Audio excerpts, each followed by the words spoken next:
গুচ্ছ ভর্তি পরীক্ষায় থাকছে ২০ বিশ্ববিদ্যালয়। চলতি শিক্ষাবর্ষে গুচ্ছ ভর্তি পরীক্ষা আয়োজনের সিদ্ধান্ত নিয়েছে অন্তত ২০টি বিশ্ববিদ্যালয়।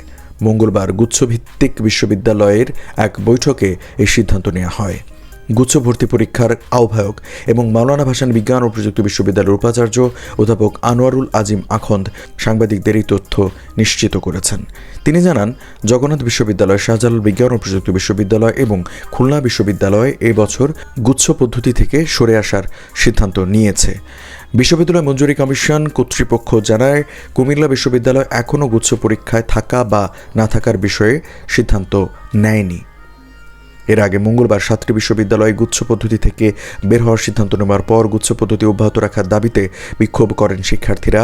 এদিন দুপুরে ইউজিসি কার্যালয়ে জড়ো হয়ে ২টি গেট অবরোধ করেন এবং গুচ্ছ পদ্ধতি অব্যাহত রাখার পক্ষে তারা স্লোগান দেন। তবে বৈঠকের পর সিদ্ধান্ত জেনে তারা গেট খুলে দিয়েছেন।